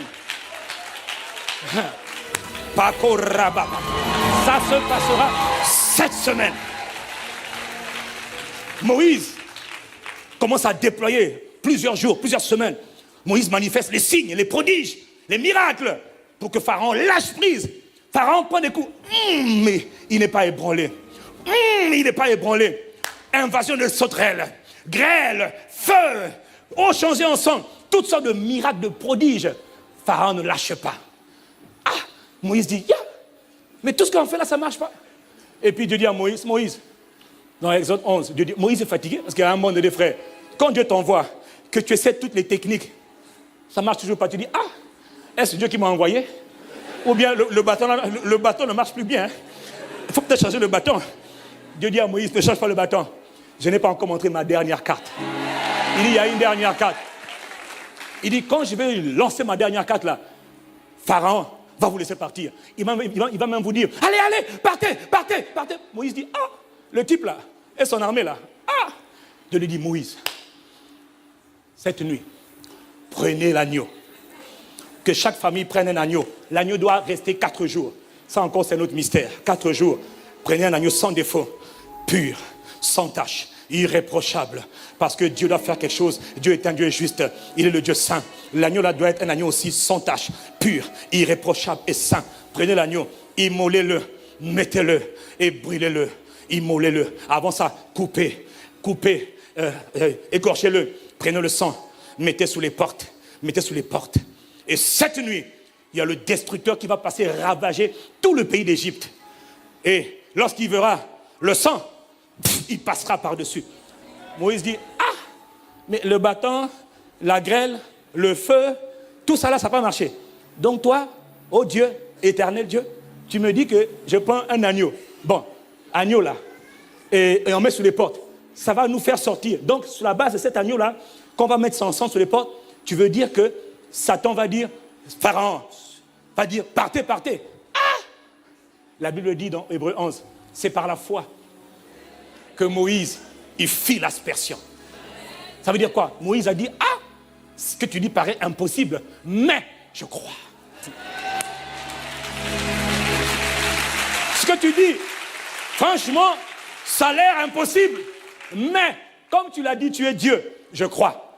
Cette nuit même, le destructeur a commencé à passer partout, dans tous les pays d'Égypte, même là où était le peuple d'Israël en Goshen.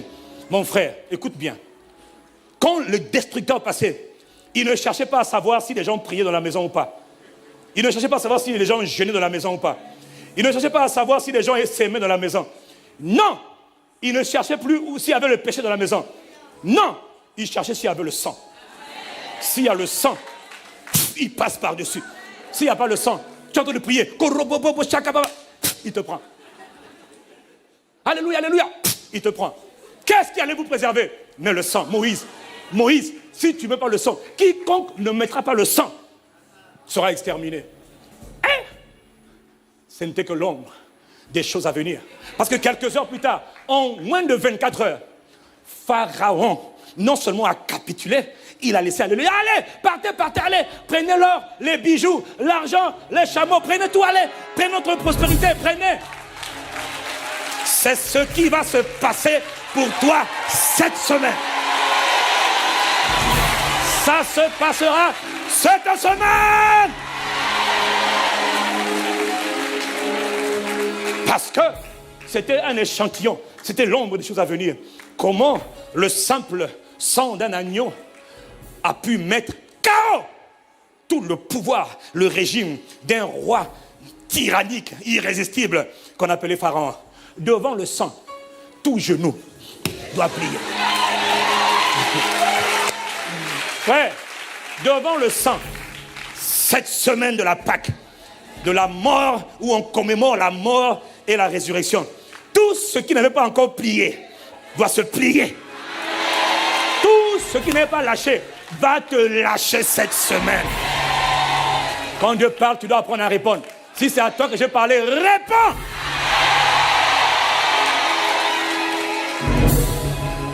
Cette semaine, Dieu veut solidifier les fondations, te rendre inébranlable, imperturbable, irrésistible, redoutable. Et ça se passe cette semaine. Ça se passe maintenant. Si je parle à quelqu'un, donne un bon amen. Mon ami, pendant que tu es en train de répondre amen là, comme tu comprends que tout le mystère de la bénédiction, de la gloire, de la puissance, de la prospérité, de l'épanouissement, de la bénédiction, de la délivrance, tous ces mystères, tous ces packages ont été renfermés dans le sang de Jésus. Comprends le mystère du sang, tu reçois tout. Quelqu'un dit un bon amen. Voilà pourquoi Paul a dit, je n'ai pas honte de la bonne nouvelle, je n'ai pas honte de l'évangile. C'est la puissance de Dieu. C'est la puissance de Dieu. Et quand il parlait de l'évangile, là, il précise dans 1 Corinthiens 1, verset 18, il dit en effet, oh mon frère, il dit 1 Corinthiens 1, verset 18, la prédication de la croix, ou encore le message de Christ mort sur une croix. La prédication de la croix, le message du Christ mort sur une croix. Il dit c'est la puissance de Dieu pour le salut de quiconque croit. C'est-à-dire c'est la puissance de Dieu pour sauver quiconque croit. Quel que soit ton nom, ton âge, ta culture, si tu crois au message du Christ mort pour toi, il dit la puissance va se manifester en toi.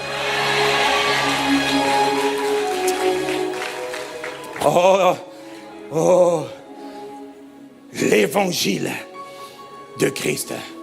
Alors question, comment Dieu va-t-il faire puisqu'on ne peut pas rentrer sur la terre comme ça, l'agneau de Dieu doit venir. Il va bypasser tous les systèmes de contrôle.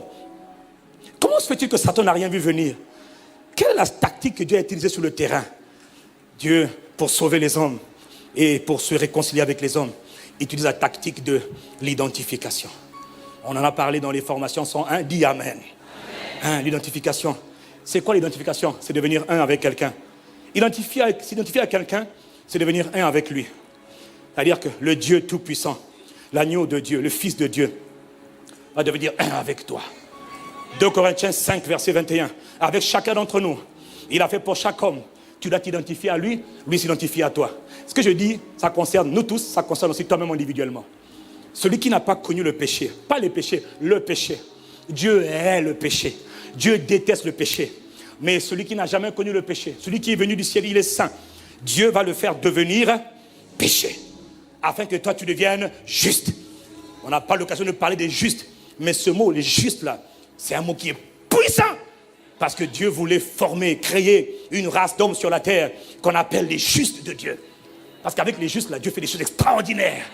Mais je ferme la parenthèse. Je m'intéresse d'abord au premier aspect. Il n'a jamais été péché. Il est le péché. Il déteste le péché. Il ne supporte pas le péché. Il est pur et il est saint. Il est sans tache. Mais il va devenir péché. Pas pécheur, hein. Péché. De là, il te parle de la racine du mal. Il va prendre tout sur lui. Quelqu'un doit assumer le blâme, la faute, le crime, la culpabilité de tous les hommes, de toute l'histoire de la terre. Tous les hommes ont péché. Quelqu'un doit être frappé parce que Dieu était en colère. Il doit frapper quelqu'un. Il doit punir quelqu'un. Quelqu'un doit dire, ne frappe plus personne, frappe-moi. Je prends la culpabilité de tous les hommes. Je deviens pécheur. J'assume. Parce qu'il pensait à toi. Il a fait tout ça pour toi. Il a fait tout ça par amour pour moi. Oui, gloire. Ashako Rabasa. Oh, Bradelevosia. Gloire à Jésus, le Messie. Pratokosa. Alors, comment il va faire? Ésaïe nous donne les détails de son œuvre. Oh, combien profonde et glorieuse, agonisante. Rappelle-toi, il ne vient pas délivrer les hommes avec un bâton ou une épée ou des chars. Non, il vient avec le sang qui va être versé 7 fois. Ésaïe a résumé 700 ans plus tard. Le prophète Ésaïe qui a eu, il voit les scènes qui vont se passer 700 ans plus tard. Il dit, mais je ne comprends pas. Qu'est-ce qui se passe? Oh Éternel, qu'est-ce que tu montres? Ésaïe 53. Qui a cru à notre message? Qui a cru à ce message? Qui a cru à notre prédication? Qui a reconnu la main de Dieu à l'œuvre? Qui a reconnu le bras de l'Éternel? Il s'est élevé. Il est en train de parler. Il dit, mais je ne comprends pas. Je vois un serviteur. Ésaïe le prophète je vois quelqu'un. Il s'est élevé comme une faible plante, comme un rejeton qui sort d'une terre desséchée. Il n'avait ni beauté. Je vois quelqu'un. Je ne le reconnais même plus. Ni beauté, ni éclat pour attirer nos regards. Et son aspect, il n'a rien. Il est dégoûtant. Il n'a rien pour nous plaire. Rien. Non. Son aspect n'avait rien pour nous plaire. Quelqu'un me dit amen. Méprisé et abandonné, homme de douleur. Il était méprisé, celui que je vois là. Ésaïe dit, mais je vois un homme qui est méprisé. Homme de douleur, habitué à la souffrance. Le gars, il était habitué à la souffrance, tellement on l'a fait souffrir. Semblable à celui dont on détourne le visage. Nous l'avons méprisé. Nous n'avons fait de lui aucun cas. On ne l'a même pas calculé. On l'a, va là-bas. Jésus de Nazareth. Ésaïe a vu la vision. Pratokosia. Mrababo sakataya. Ekatarebabosa. Cependant, Ésaïe dit, mais on n'avait pas compris. Ce sont nos souffrances. Papa ne voulait pas te voir souffrir. Est-ce que tu m'entends? Le Père ne voulait pas te voir souffrir. Alors il a fait souffrir son fils. Ce sont nos souffrances qu'il a portées. C'est de nos douleurs qui s'est chargé. Papa ne voulait pas te voir dans la douleur, dans les infirmités, dans les maladies. Non! Papa dit, porte ça pour eux. Il dit, oui, je vais porter pour eux.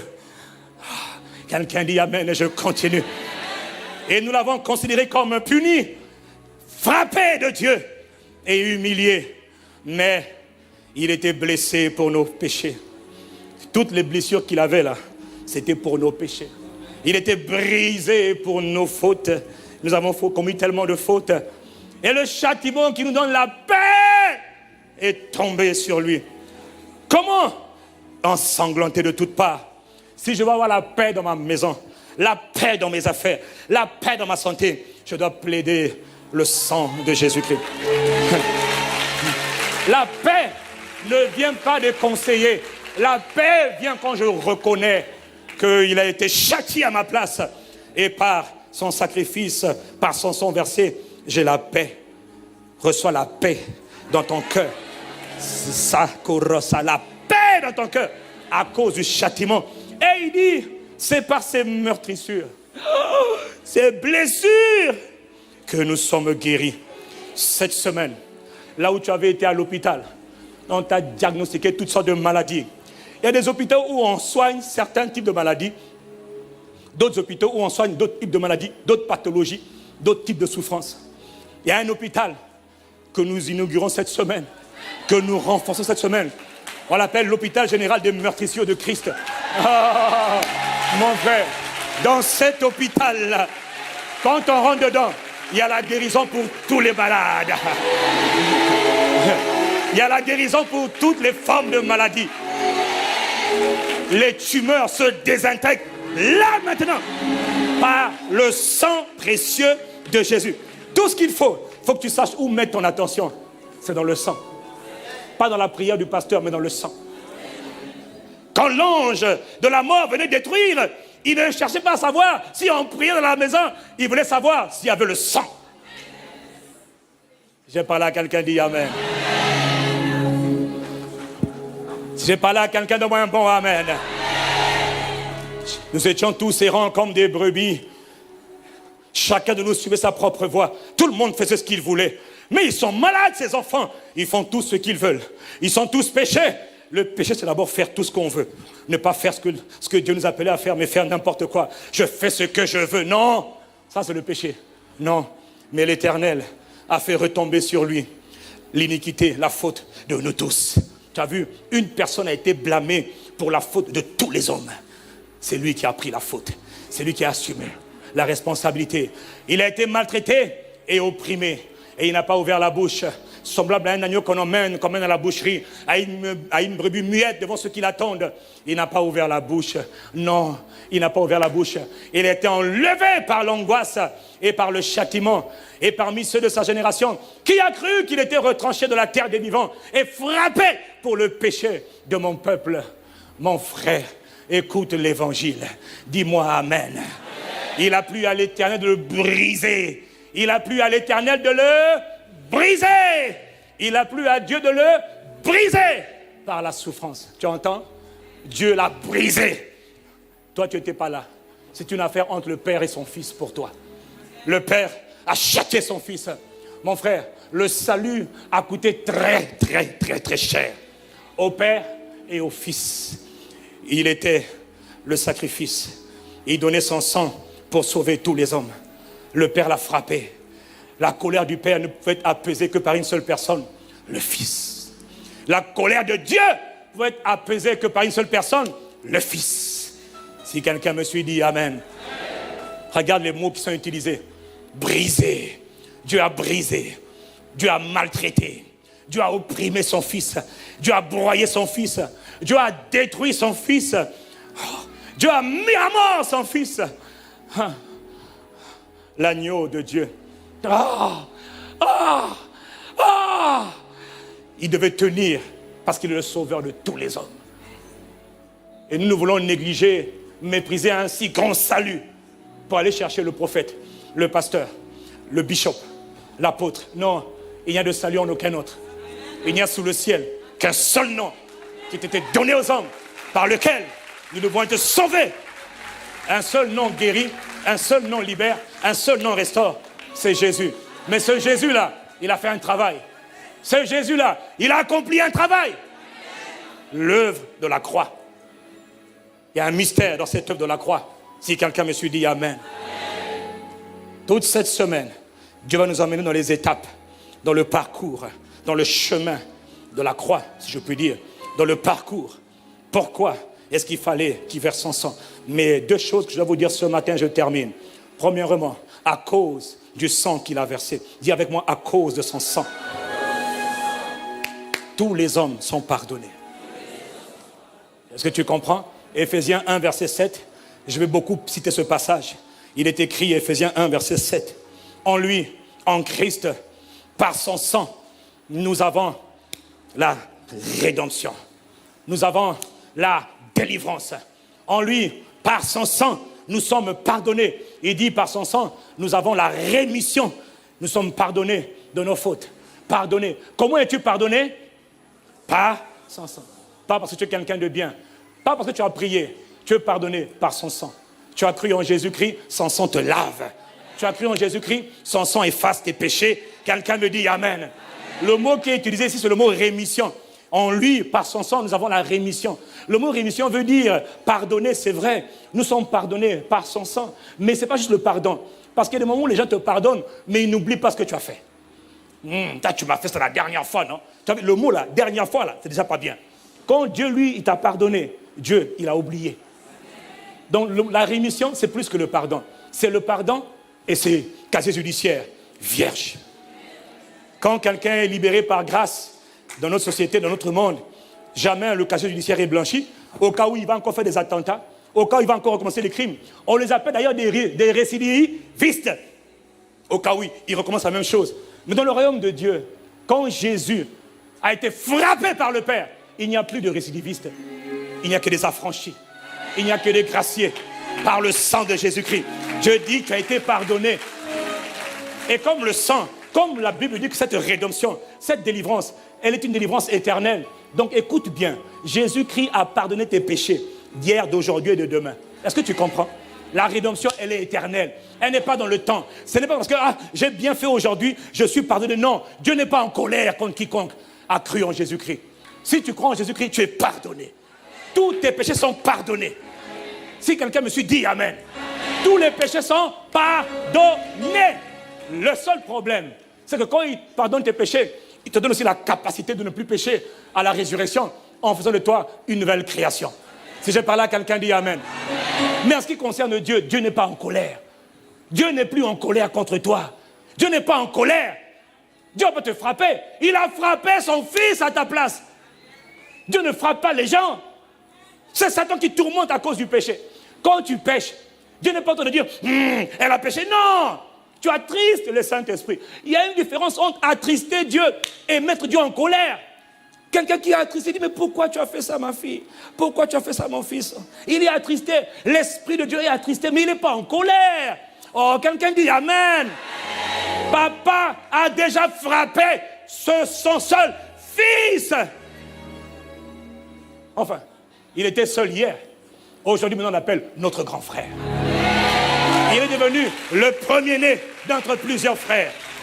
Oh, voilà pourquoi quand j'ai de l'assurance, quand je me tiens devant les sorciers, quel est le sorcier qui va tenir devant moi? Toi, sorcier, ça c'est quoi? La poussière. Parobosa. Aïe! Laissez ça. Sorcellerie. Sorcellerie. Je me tiens devant ici sous le sang de Jésus-Christ. Bon, ok, on va se calmer. Comment? Cette assurance-là vient du triomphe par le sang. Je n'ai pas entendu ton amen. Oh, gloire à Jésus. Il dit par son sang, nous sommes pardonnés. Si tu pêches aujourd'hui, Satan, sa force, le pouvoir du monde des démons vient de tes péchés. Celui qui pêche est en vérité en train de dire à Satan, tue-moi, crible-moi, attaque-moi, détruis-moi. C'est ça que tu es en train de faire. Mais Dieu n'est plus en colère contre toi. C'est toi qui est en train de te détruire. Le péché détruit celui qui le fait. Le péché détruit celui qui pêche. Mais en ce qui concerne papa, papa n'est pas en colère. Je suis venu te dire, Dieu n'est pas en colère. Dieu a manifesté sa colère contre son fils. Dieu n'est pas en colère contre aucun de ses enfants. Mais Dieu peut être attristé par les actes de ses enfants. Mais la colère et la tristesse, ce n'est pas le même sentiment. Mais quelqu'un dit amen. Amen. Quelqu'un dit amen ici.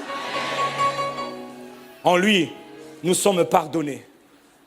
Le deuxième point que je voulais voir avec vous rapidement, c'est qu'à travers ce sang versé par Jésus-Christ, Colossiens 1, verset 20, écoute ce que Dieu dit. Colossiens 1, verset 20, en parlant de Dieu, Dieu a voulu, par Christ, tout réconcilier avec lui-même. Il a voulu comment? Par Christ, tout réconcilier avec lui-même. Tant ce qui est sur la terre que ce qui est dans le ciel. En faisant là,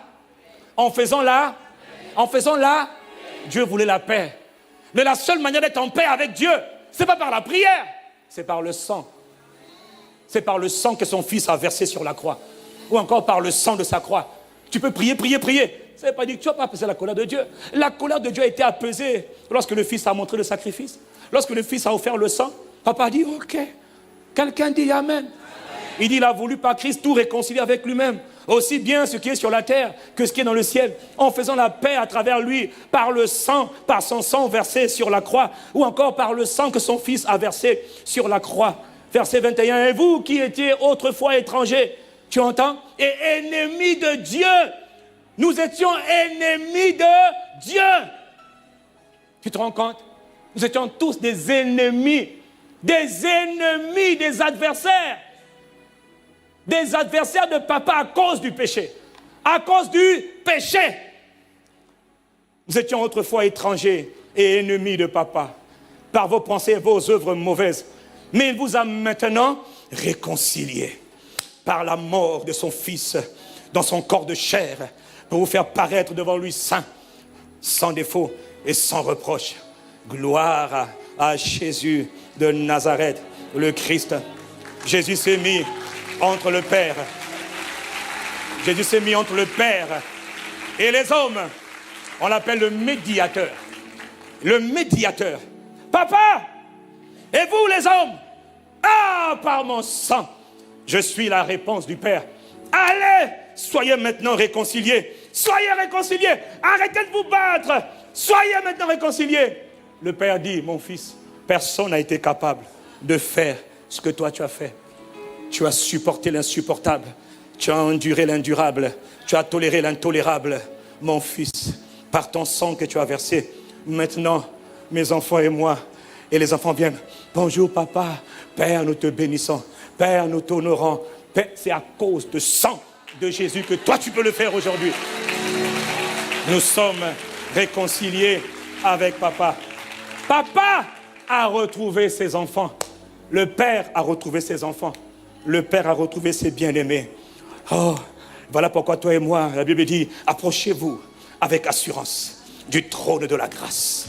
Approchez-vous, plus en tremblant comme hier. Non, non, non. Père, je suis là, papa. Je te rends grâce dans le nom de Jésus. Je te bénis, je te célèbre. Je t'aime, papa. Je t'aime, mon Dieu. Oh, Rababo Shakata. Reçois l'honneur, la louange et la gloire. Glorieux, papa. Merveilleux, papa. Tu m'as manqué, papa. Je t'ai manqué, car Dieu a tellement aimé les hommes qu'il a sacrifié son Fils afin que quiconque croit ne soit pas perdu. Le Père aime les enfants et les amis. Papa a été réconcilié. Dieu n'est plus en colère. Dieu a été apaisé par le sang de Jésus-Christ. Si tu pèches, tu te fais mal à toi-même, Satan te détruit, car tu nourris le pouvoir du diable. Mais papa n'est pas en colère. Papa a été apaisé par le sang que son Fils a versé sur la croix. Oh, gloire au Fils du Dieu très haut. Gloire à l'agneau de Dieu. Gloire au ressuscité. Gloire. Quelqu'un me dit gloire. Quelqu'un dit gloire. Oh, la Bible dit que Dieu était en Christ, réconciliant le monde avec lui-même, n'imputant plus aux hommes leurs offenses, non, mais il a pardonné les offenses de tous les hommes. Désormais, quiconque croit dans le Fils est sauvé. Quiconque croit dans le Fils est pardonné de tous ses péchés.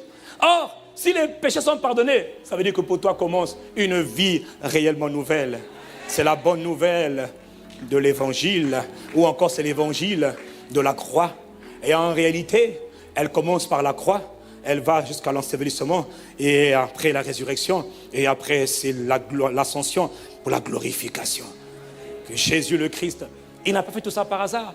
Mais avant de vivre la vie de la résurrection, il faut comprendre la vie de la crucifixion. Et cette semaine, c'est la mission que le Saint-Esprit nous a confiée, c'est la mission que le Saint-Esprit nous a donnée, nous faire établir dans ce qu'il a accompli, dans son travail, afin d'apprécier le travail. Le temps est venu, quand tu diras, Jésus, tu penseras ton œuvre. Jésus, ton travail. Jésus, ton sang versé. Mon ami, ta vie ne sera plus jamais la même. Ta vie ne sera plus jamais la même. Et cette semaine, par la grâce de Dieu qui commence aujourd'hui, l'hôpital général des meurtrissures va rencontrer tous les malades et guérir tous les malades. Quelle que soit maladie, infirmité. Je te dis que là-bas, dans cet hôpital-là qu'on appelle l'hôpital des meurtrissures de Christ, il n'y a aucune pathologie que Jésus ne peut pas faire. Pourquoi? Son sang est la réponse. Donc, comprends. Pourquoi le sang? Pourquoi le sang? Le mystère du sang. Le sang, le sang, c'est le prix que Jésus a dû payer pour délivrer tous les hommes. Mais il n'a pas payé ça à Satan, non. Il n'a même pas demandé la vie au diable pour te sauver. Le prix a été payé. Pourquoi? Pour satisfaire la justice de Dieu. Dieu est juste. Le salaire du péché, c'est la mort. Donc, quand on parle du sang, ce n'est pas pour Satan qu'on appelle le sang. Non, c'est pour que Dieu manifeste sa grâce, que Dieu manifeste sa puissance. Voilà pourquoi tu remarqueras, partout le sang de Jésus est exalté, la puissance de Dieu est manifestée. Je répète, partout le sang de Jésus est reconnu, est célébré, est exalté. La puissance de Dieu est manifestée. Partout il y a le sang, la puissance. D'ailleurs, la preuve, à quel moment est venu le Saint-Esprit? Le Saint-Esprit est venu lorsque le sang a été versé. La puissance du glorieux Saint-Esprit est venue lorsque le sang a été manifesté. Et il est dit du Saint-Esprit que lorsqu'il viendra, il rendra gloire à Jésus le Christ, car il est l'Esprit de Jésus-Christ. Quelqu'un acclame Jésus, le Messie, Jésus, le Christ, Jésus, le Roi, Jésus, le Sauveur, Jésus, le Libérateur, Jésus, Maro Sakata.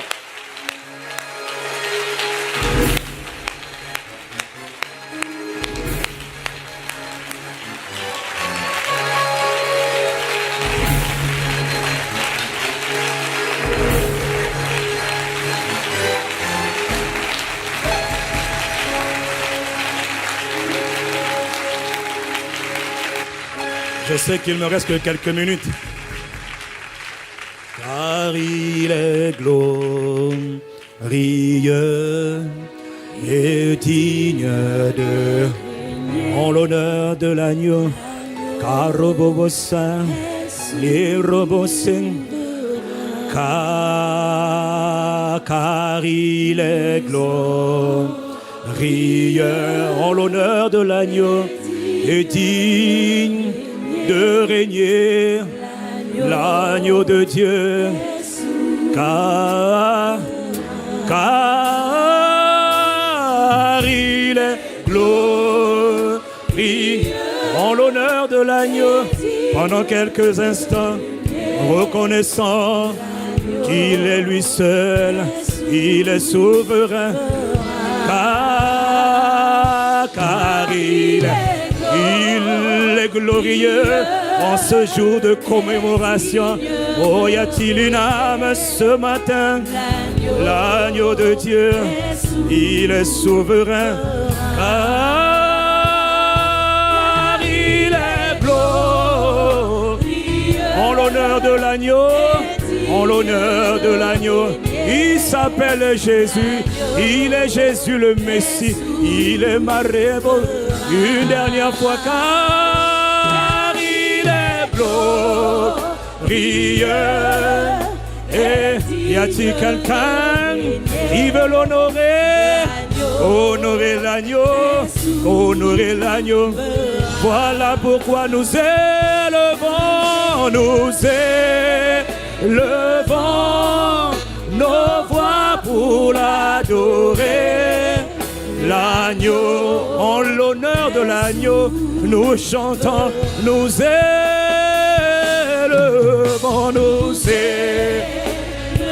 en l'honneur de l'agneau, nous l'aimons, nous le bénissons, nous l'aimons. L'agneau, nous élevons, nous élevons nos voix pour l'adorer. L'agneau est souverain. L'agneau, l'agneau, l'agneau, l'agneau est sauvé. L'agneau de Dieu.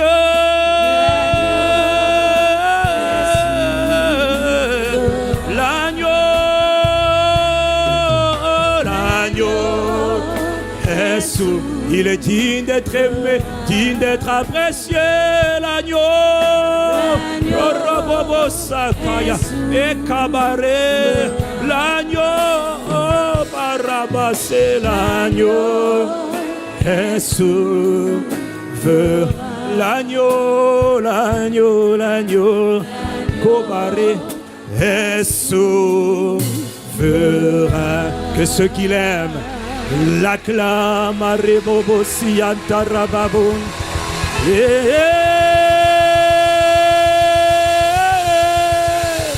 Robose cabaret, les babos robobose, et commandé rebobosia.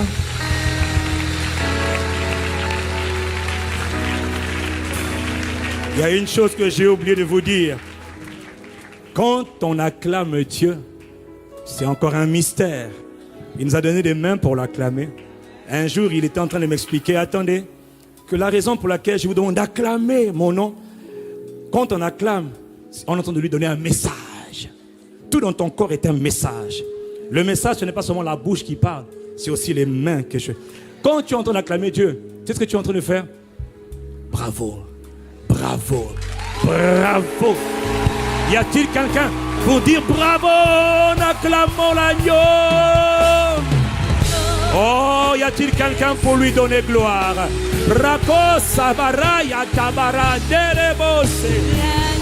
L'agneau de Dieu. L'agneau, bravo Jésus. Gloire à Jésus. Louange à Jésus. Gloire à Jésus. L'agneau est souverain.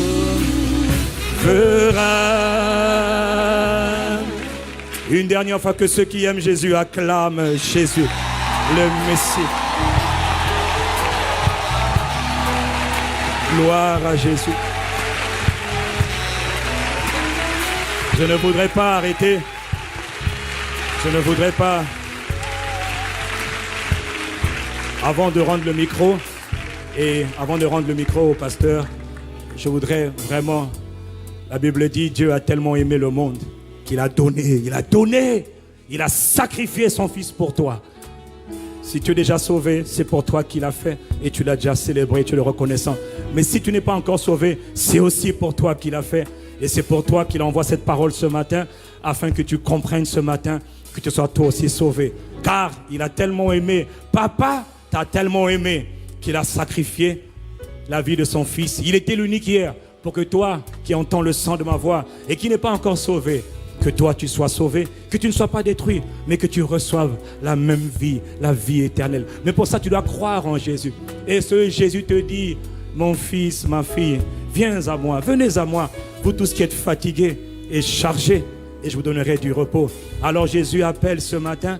Vous voyez, nous prenons tous beaucoup de décisions dans la vie. Vous savez, baissez un peu le son s'il vous plaît. Nous prenons tous des décisions. Je vais, je viens, je fais, je fais. Mais il y a une décision qui non seulement vous établit dans le triomphe aujourd'hui, mais qui vous accompagne pour le reste, jusque dans l'éternité. C'est celle de naître de nouveau, celle de reconnaître Jésus-Christ comme Seigneur et Sauveur. C'est celle de devenir une nouvelle créature. C'est la première et la plus importante de toutes les décisions. Donc si ce matin vous êtes là, vous entendez le son de ma voix, vous n'êtes pas encore né de nouveau, vous êtes là sur Internet, vous êtes là partout dans les salles annexes, vous avez l'opportunité aujourd'hui. Ce n'est pas vous qui faites un honneur à Dieu, c'est Dieu qui vous fait l'honneur de vous sauver par sa seule grâce. Alors est-ce qu'il y a quelqu'un qui veut naître de nouveau, qui veut rentrer dans la famille de Dieu, qui veut appartenir à Jésus, qui veut célébrer l'agneau? Si vous voulez recevoir Jésus-Christ, ne partez pas sans ça. Cette décision, elle est capitale. C'est la plus grande des décisions. Vous voyez pourquoi on acclame? C'est pour vous encourager. C'est pour vous qu'on acclame. Alors levez votre main là où vous êtes. Si vous voulez être né de nouveau, vous voulez recevoir Jésus-Christ aujourd'hui. Est-ce qu'il y a quelqu'un qui veut naître de nouveau? Il y a au moins une âme qui veut être sauvée. Vous pouvez vous mettre votre main bien en haut. C'est pour vous qu'on est en train de vous encourager. Voilà mon frère. Écoutez, je vous demande de faire quelque chose. Mettez-vous assis pendant quelques instants et continuez à acclamer Dieu parce que je veux voir ceux qui répondent à cet appel.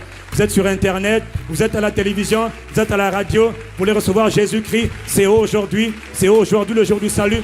Mettez-vous debout là où vous êtes.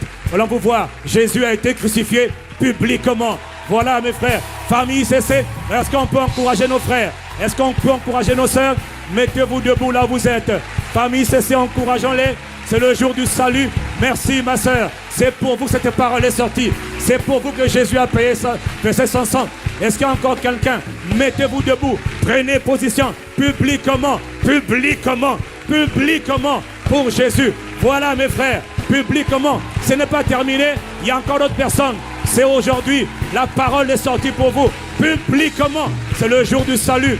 Les amis, il y a de la joie dans le cœur de papa. Papa veut ses enfants de retour à la maison. Publiquement. Seigneur Jésus, nous te rendons gloire. Publiquement.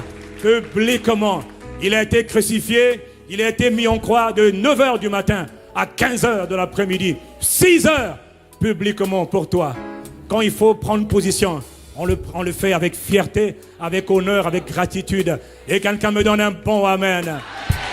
Comment est-ce qu'on fait pour être sauvé? Romains 10, verset 9 nous dit simplement que si tu crois dans ton cœur que Jésus est le Seigneur, si tu crois que Dieu l'a ressuscité des morts et tu le déclares de ta bouche, alors tu seras sauvé. Être né de nouveau, c'est simple. Ce n'est pas une multitude héritière. Ça vient du cœur et ça sort par la bouche. Ça vient du cœur, ça sort par la bouche. Alors vous allez répéter avec moi cette simple prière. Mais une prière combien déterminante pour votre destinée, pour votre vie. Et si j'ai parlé à quelqu'un, donne-moi un bon amen. Vous allez répéter. Et toute la famille, pour vous montrer à quel point ce que nous faisons est important. Vous êtes important aux yeux de papa. Le Père vous aime. Voilà pourquoi nous insistons à chaque culte pour faire ces appels au salut. Car réellement, si on sort sans faire ces appels au salut, ça ne sert, c'est un rassemblement qui ne sert à rien du tout. Dieu veut sauver et Dieu veut sauver à chaque jour, à chaque instant. Vous allez répéter avec moi et toute l'assemblée va répéter avec vous parce que vous n'êtes pas seuls, nous sommes une seule famille. Répétez avec moi, Seigneur Jésus-Christ. Je crois que tu es le Fils de Dieu. Je crois que tu es mort pour moi sur cette croix. Et je crois que le 3e jour, tu es ressuscité des morts pour moi encore. Seigneur Jésus-Christ, ce matin, je t'invite dans mon cœur. Je te reçois dans mon cœur comme mon sauveur, comme mon Seigneur personnel, mon sauveur personnel. À partir d'aujourd'hui, Jésus le Christ, je m'abandonne à toi. Je te donne ma vie, je t'appartiens. Seigneur Jésus-Christ, merci de ce que par ton sang précieux, tu effaces mes péchés, tu pardonnes mes péchés, tu me purifies par ton sang précieux. Je te rends gloire, je te loue et je te célèbre. Père, dans le nom de Jésus, je suis reconnaissant de ce que tu m'appelles à toi, de ce que tu me sauves aujourd'hui. Voilà pourquoi maintenant, sur la base de ma déclaration, je confesse que désormais, je suis sauvé, je suis né de nouveau, je suis né de Dieu, j'appartiens à la famille de Dieu. Mes péchés sont pardonnés, je deviens une nouvelle création. À partir d'aujourd'hui, ma vie ne sera plus jamais la même. J'ai fait cette prière avec foi et simplicité de cœur dans le nom de Jésus-Christ. Quelqu'un dit Amen et vous-même dites Amen pour vous.